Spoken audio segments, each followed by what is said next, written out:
किस पाप के कारण स्त्रियां समय से पहले विधवा होती हैं? पति पत्नी अवश्य सुने। एक बार माता लक्ष्मी भगवान विष्णु से मिलने के लिए जाती हैं और कहने लगती हैं, हे प्रभु, जब मैं आपसे मिलने के लिए आ रही थी तो मेरी नज़र मृत्यु लोक पर पड़ी। वहाँ मैंने देखा कि 3 स्त्रियां जो आपस में सहेली थीं, उनमें से 2 स्त्रियां विधवा होकर के दुखी जीवन जी रही थी, जबकि एक स्त्री सुहागन होकर के अपने पति के साथ सुखी जीवन जी रही थी। प्रभु, यह बात मेरी समझ में नहीं आई, इसलिए मेरे मन में 3 प्रश्न उठने लगे। अब मैं आपसे यह चाहती हूँ कि आप मेरे तीनों प्रश्नों के उत्तर देकर मुझे संतुष्ट करने की कृपा करें। इस प्रकार माता लक्ष्मी की बात को सुनकर भगवान विष्णु कहते हैं, हे देवी लक्ष्मी, तुम अपने मुझे तीनों प्रश्नों को बताओ। मैं तुम्हारे प्रश्नों के उत्तर देकर के तुम्हें पूरी तरह से संतुष्ट करूंगा। अब माता लक्ष्मी कहती हैं, प्रभु, मेरा पहला प्रश्न है, कौन सी स्त्री समय से पहले विधवा हो जाती है? मेरा दूसरा प्रश्न है, कौन सी स्त्री को कभी जीवन में सुख नहीं मिलता है? और मेरा तीसरा प्रश्न है, कौन सी चीज़ ऐसी है जो एक पत्नी अपने पति को मांगने से भी नहीं देती है? इस प्रकार माता लक्ष्मी के प्रश्नों को सुन करके भगवान विष्णु कहने लगे, तुम जिन स्त्रियों की बात कर रही हो, उनमें से 2 स्त्री विधवा होकर के अपना दुखी जीवन जी रही हैं और वहीं पर एक स्त्री सुहागन होकर के अपने पति के साथ में अपना सुखी जीवन जी रही है। तुम जानना चाहती हो आखिरकार ऐसा क्यों है? तो मैं तुम्हें एक छोटी सी कथा सुनाता हूँ और इस कथा से को आप बहुत ही ध्यान से सुनना। माता लक्ष्मी कहती हैं, प्रभु, मैं आपकी बात से सहमत हूँ, आप मुझे कथा सुनाइए। मैं कथा को पूरे मन से सुनूंगी और जब तक आप कथा सुनाएंगे तब तक मेरा मन किसी दूसरे स्थान पर नहीं जाएगा। भगवान विष्णु कहते हैं, हे लक्ष्मी, सबसे पहले मैं तुम्हें उस स्त्री की कहानी सुनाता हूँ जो सुहागन बनकर के सुखी जीवन जी रही है।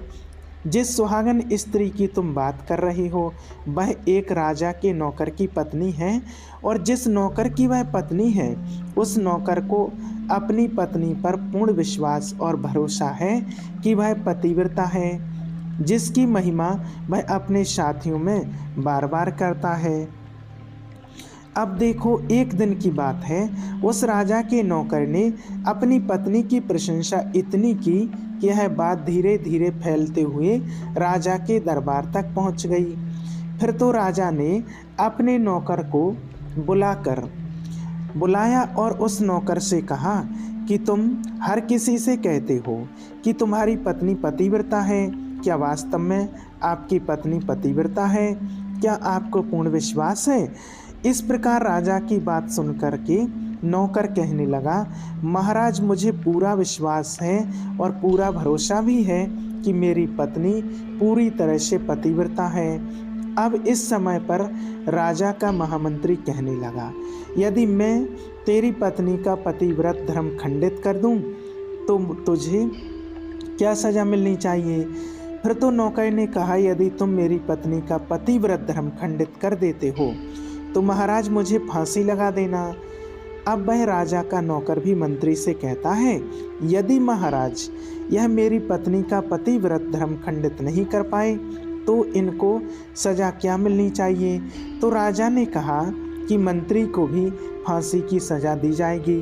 फिर भगवान विष्णु कहते हैं, लक्ष्मी मंत्री ने स्वीकार कर लिया और नौकर से पूछा कि क्या वस्तु लाऊं जिससे तू माने कि तेरी पत्नी का धर्म खंडित करने में सफल हुआ? तो नौकर ने कहा, मंत्री, यदि तुम मेरे घर पर जाकर कि मेरे विवाह के समय पर मुझे एक पटका मिला था और एक कतार मिली थी, वह मेरी पत्नी ने बहुत ही संभाल कर रखी है, जो सुहाग की निशानी मानी जाती है। यदि तुम पटका और कतार लाकर मुझे दिखा दो तो मैं मान जाऊंगा कि तुमने मेरी पत्नी का धर्म पूरी तरह नष्ट कर दिया। अब शर्त स्वीकार हो जाने के बाद में वह मंत्री शहर में जाता है और एक धूती से जाकर के मिलता है। वह धूती एक दूसरे से हमेशा भिड़ाने का काम करती थी और जो काम कोई नहीं करता वह काम करने में वह धूती सक्षम थी। फिर इस प्रकार उस मंत्री ने अपने स्वार्थ के लिए उसको बुलाया और कहा कि इस नाम का एक व्यक्ति है और उससे मेरी शर्त लगी है, और फिर उसने उस शर्त के बारे में सब कुछ बता दिया। फिर वह धूती से कहने लगा, तुम कैसे भी करके उस स्त्री से मेरा संपर्क करवा दो, तुझे जितना धन चाहिए मैं उतना धन दूंगा।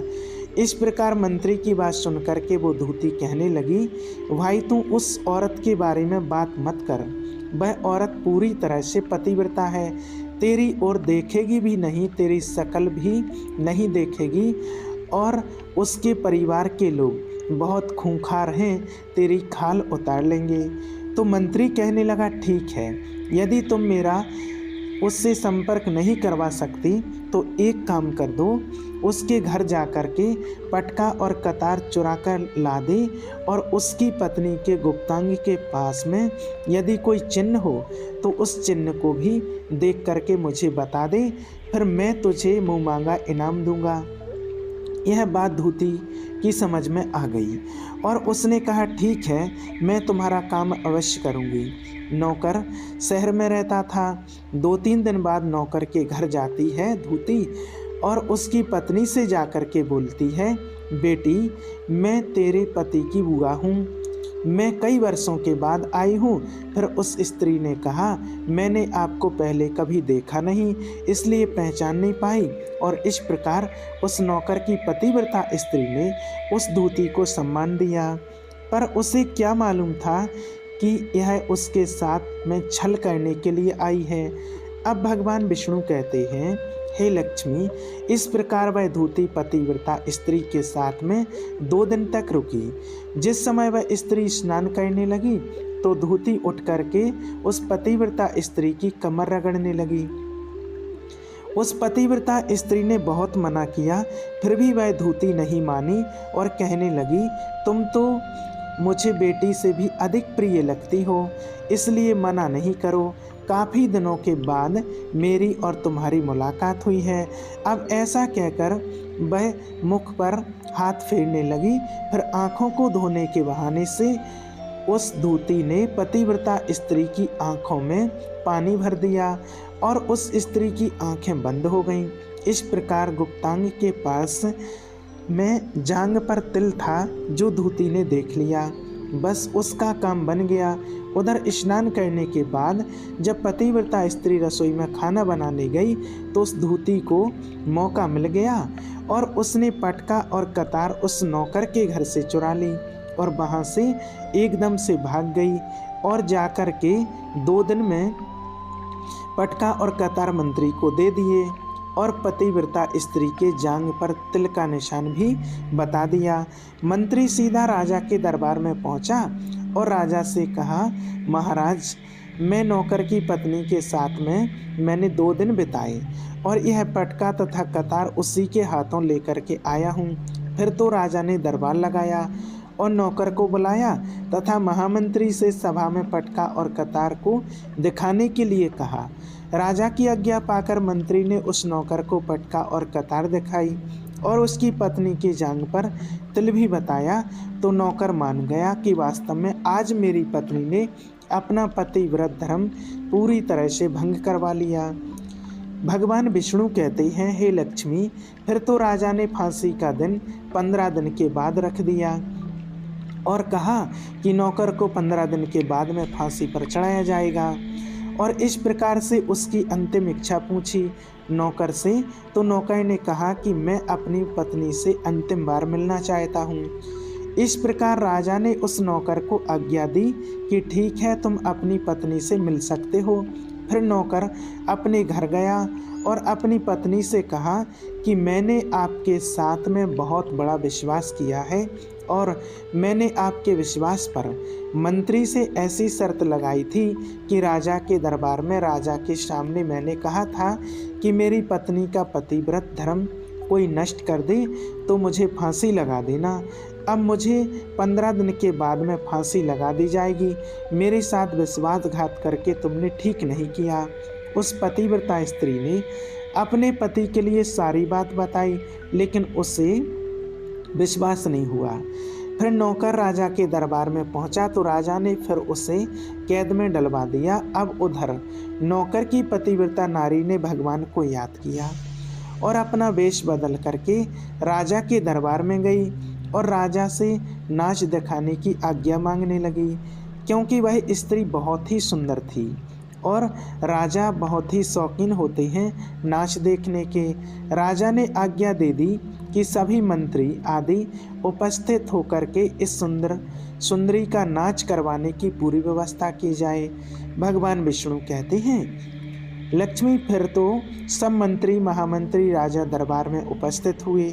फिर उस नौकर की धर्मपत्नी ने जब नाचना शुरू किया तो राजा को उस स्त्री का नाच बहुत ही सुंदर लगा और फिर राजा ने कहा, तुम मुझसे क्या मांगना चाहते हो? तुम जो भी मांगोगे मैं तुम्हें वही दूंगा। फिर उस नौकर की पतिव्रता स्त्री ने कहा, महाराज आपकी सभा में मेरा चोर है जिसने मेरे रुपए लिए थे लेकिन आज तक नहीं दिए, उसे फांसी की सजा दे दीजिए। अब राजा ने कहा, ठीक है, बताओ मेरे दरबार में तुम्हारा चोर कौन है, उसका नाम क्या है, मैं उसको फांसी की सजा अवश्य दूंगा। भगवान विष्णु कहते हैं, फिर उस नौकर की पतिव्रता स्त्री ने कहा, महाराज आपका मंत्री मेरा चोर है, आप उसको फांसी की सजा अवश्य दें। अब जैसे ही उधर मंत्री ने सुना कि यह सुंदरी मुझे अपना चोर बता रही है तो मंत्री कहने लगा, महाराज मैं कसम खा करके कहता हूँ कि मैंने कभी इसका कुछ नहीं चुराया है, मैंने इसे आज तक कभी देखा ही नहीं है, तो मैं चोरी कैसे कर सकता हूँ? मैंने आज तक इसकी शक्ल ही नहीं देखी है। अब भगवान विष्णु कहते हैं, लक्ष्मी जैसे ही मंत्री ने कहा कि मैंने सुंदरी की आज तक शक्ल ही नहीं देखी है, तो वह सुंदरी कहने लगी, महाराज कि ये मंत्री मुझे जानता नहीं है, तो आप इससे यह पूछो कि ये पटका और कतार कहाँ से लाया था। मैं उस नौकर की पत्नी हूँ जो आपके यहाँ पर नौकरी करता है और आप मेरे निर्दोष पति को फांसी पर चढ़ाने वाले हैं। अब मैं आपको पूरी कथा सुनाती हूँ। यह जो आपका मंत्री है, इसने मेरे समक्ष एक धूती को भेज करके मेरी जांग के तिल का पता लगाया और उसी ने यह पटका और कतार चुरा करके इसको दी। और आपके पास इस मंत्री के द्वारा भेजी गई धूती जब मेरे घर पर आई थी तो उसने मुझसे कहा था कि वह मेरे पति की बुआ है और मैं पहली बार आई हूँ, इसलिए मैं उसको पहचान नहीं सकी। और महाराज जिस प्रकार मैंने उस स्त्री को बहुत बड़ा सम्मान दिया और अपने घर पर ठहरने की व्यवस्था की, और इस प्रकार उस नौकर की पतिव्रता स्त्री की बात सुन करके राजा ने धूती को बुलाया। फिर उस धूती ने राजा को सारी सच्चाई बता दी, जिससे राजा ने उस नौकर को रिहा कर दिया और मंत्री को फांसी पर चढ़ा दिया। भगवान विष्णु कहते हैं, लक्ष्मी इस प्रकार उस नौकर की पतिव्रता स्त्री ने अंत में राजा से कहा, महाराज मैं अपने पति से बहुत प्यार करती हूँ, मैं एक चरित्रवान स्त्री हूँ, कभी भी मैं अपने पति का नाम तक अपने मुँह से नहीं लेती हूँ। भगवान विष्णु कहते हैं, लक्ष्मी मेरी कहानी पूरी होती है, अब तुम अपने तीनों प्रश्न के उत्तर सुनो। तुम्हारा पहला प्रश्न था, कौन सी स्त्री समय से पहले विधवा हो जाती है?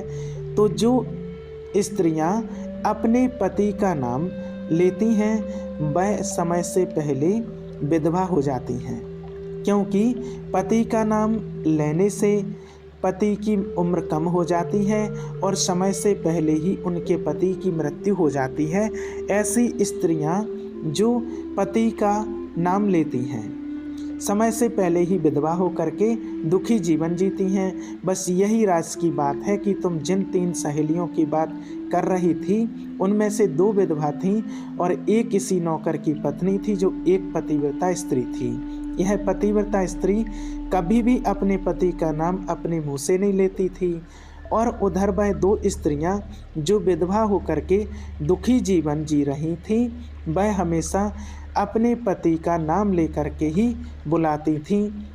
जिसकी वजह से उनके पति कम उम्र में उनके पति की उम्र और उनके पति को समय से पहले ही मृत्यु हो गई। इसलिए कभी भी स्त्रियों को अपने पति का नाम अपने मुंह से नहीं लेना चाहिए। अब तुम्हारा दूसरा प्रश्न था, कौन सी स्त्री को जीवन में कभी सुख नहीं मिलता है? तो समझ लो, जो स्त्रियां अपने पति के बिना अनुमति के किसी तीर्थ स्थान पर या उत्सव में जाती हैं, उनके जीवन में कभी सुख नहीं आता। ऐसी स्त्रियां जीवन भर दुखी रहती हैं और उन्हें पति का कभी प्रेम नहीं मिलता। भगवान विष्णु कहते हैं, लक्ष्मी, तुम्हारा तीसरा प्रश्न था कि ऐसी कौन सी चीज़ है जो एक पत्नी अपने पति को मांगने से भी नहीं देती है? तो समझ लो, वह चीज़ गाली है। एक चरित्रवान पतिव्रता स्त्री कभी अपने पति को गाली नहीं दे सकती, और जो स्त्री गाली देती है वह कभी चरित्रवान नहीं होती है, और ऐसी स्त्री जीवन भर रोती है और उसके जीवन में कभी सुख नहीं आता है, और समय से पहले ही ऐसी स्त्री विधवा हो जाती है। इस प्रकार कहानी सुनाने के बाद माता लक्ष्मी पूरी तरह से अपने तीनों प्रश्नों से संतुष्ट होकर के कहती हैं कि प्रभु, जो स्त्री चरित्रवान पतिव्रता होती है वह कभी अपने जीवन में दुखी होकर के नहीं रहती है, क्योंकि ऐसे घर में लक्ष्मी का सदा वास होता है और वह घर धन्य धान से हमेशा भरपूर बना रहता है। ऐसी स्त्रियां हमेशा घर को स्वर्ग बना देती हैं। दोस्तों, अगर आपको हमारा वीडियो पसंद आया हो तो हमारे चैनल को सब्सक्राइब अवश्य करें और वीडियो को लाइक करें। धन्यवाद।